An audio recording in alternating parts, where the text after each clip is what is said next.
Over 1 million migrants arrived in Europe in 2015. Most were fleeing struggling economies and war in places like Syria, Iraq, Afghanistan, and East Africa.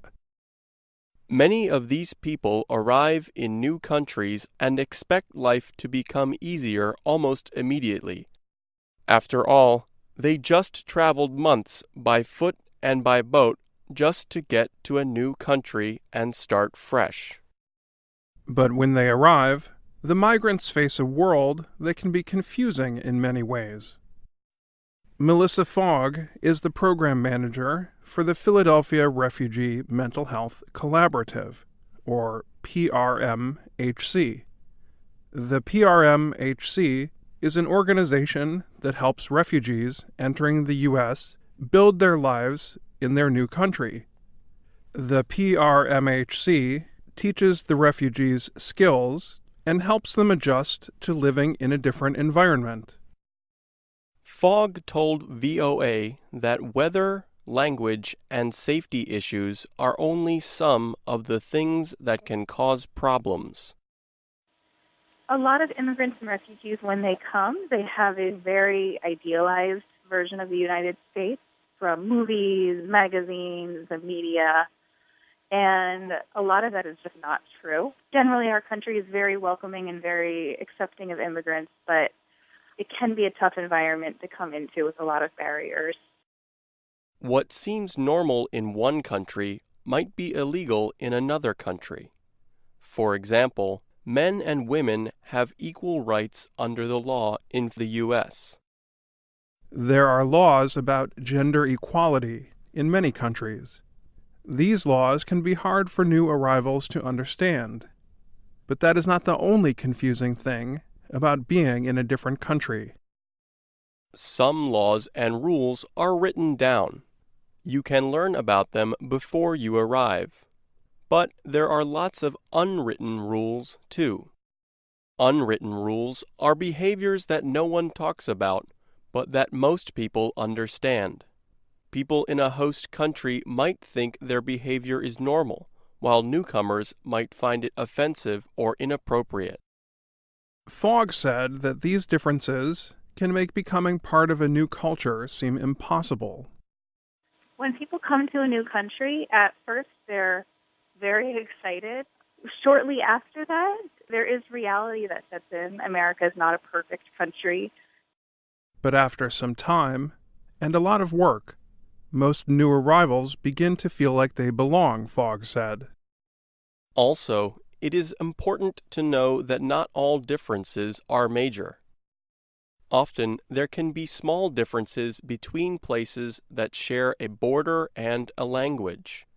A person from Canada might find people in the United States are less polite.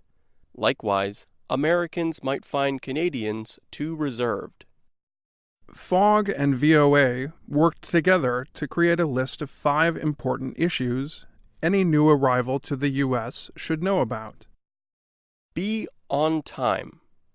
In some cultures, time is not a big issue. If you tell your friend to meet you at 2 p.m. and you arrive at 2:45 p.m., there is no problem. In the U.S., people feel that being on time is a sign of respect. If you are late by more than a few minutes, people will think you do not care. They will feel you are wasting their time. They will take your lateness as an insult. Being on time is even more important in a professional or formal situation, such as a job interview or when you plan to see a doctor. Be sure you always tip. In many countries, after you eat at a restaurant, you only pay the amount shown on the bill. But in the U.S., people who work in restaurants and bars often earn a low hourly wage. So they try to provide excellent service, hoping the customer will give them a tip, meaning a little extra. Tips are extra money you pay above the cost of a meal. People in the U.S. tip between 15% and 20% of the bill. You also give tips to taxi drivers, hotel employees, and the people who cut your hair. Be careful what you say. Any place you go, there will be some things that are appropriate to talk about and some things that are not. Would you talk about how good you feel with a person who is very sick? Probably not. In addition, many people in the U.S. can feel strongly about some topics that people in other cultures have no problem discussing. Assuming that people have the same beliefs as you is a bad idea. In the past decade, people in the U.S. have become more open about discussing strong political and religious views. But it is still best to listen to people share their opinions first and then decide about sharing your own. Also, there are several topics you should avoid asking questions about: how much money a person makes and if they are married. But if a person offers this information, then there is no problem. Be aware of personal space. Physical contact is the best way to show someone they are your friend or loved one in some cultures. Other cultures feel that showing affection in public is highly inappropriate. People in the U.S. fall somewhere in the middle on this issue. Two people usually do not kiss when saying hello, unless they are family members or very close friends. Shaking hands is the most common thing to do when meeting someone. Also, people in the U.S. dislike it when strangers stand very near to them. Be polite for the situation. People in the U.S. define being polite in very special ways. For example, waiting in line involves a strong set of rules in this country. You must wait until the people in front of you have done what they are waiting to do. When going through a door, the person behind you expects you to hold the door for them.